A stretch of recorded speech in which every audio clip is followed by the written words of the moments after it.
The price of independence. Would you tell me, please, which way I ought to go from here? That depends a good deal on where you want to get to, said the cat. I don't much care where, said Alice. Then it doesn't matter which way you go, said the cat. So long as I get somewhere, Alice added as an explanation. Oh, you're sure to do that, said the cat, if you only walk long enough. As most of you will probably know, that exchange is from Lewis Carroll's classic Alice's Adventures in Wonderland, often summarised as, if you don't know where you're going, any road will take you there. While it appears that today's modern society has many lost souls not knowing where they're going or where they want to get to, when it comes to that never-ending search for fulfilment, from a work perspective, I'm fairly sure where I don't want to go. It's a start, I guess. That is, allowing for the fact that we're in a highly interconnected world where being fully independent is nigh on impossible, I don't want to work for people, but rather work with them.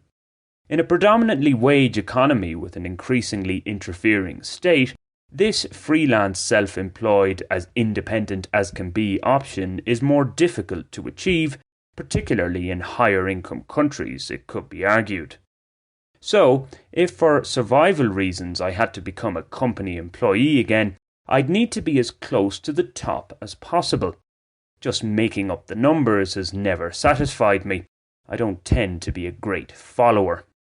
Thus, knowing that much, one needs to frame one's life accordingly. In many ways, a 14-month company employee stint aside, I've been able to maintain a fair amount of employment independence in the more than 9 years I've been based in Colombia.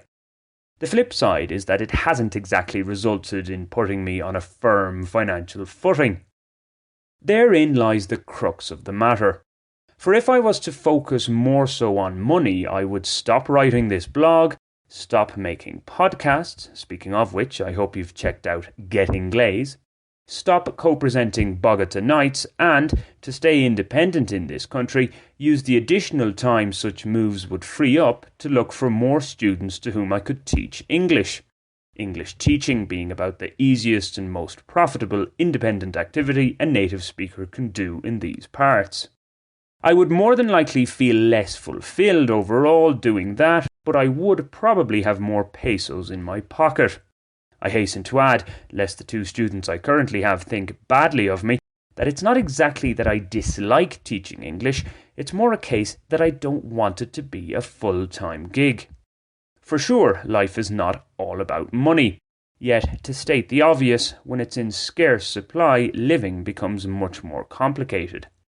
At this moment in time, one significant area where my independence is compromised is in having to house share. My misanthropic tendencies have increased to some extent during the pandemic.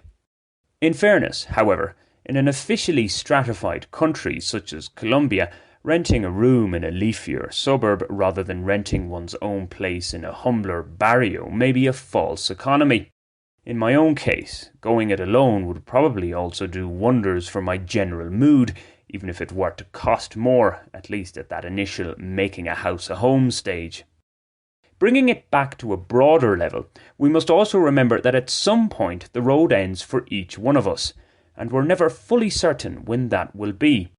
With that in mind, worrying about potential future problems to the extent one doesn't tackle current pressing matters is rather silly.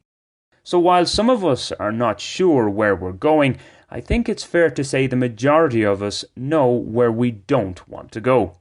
We would do well to follow and act upon those impulses.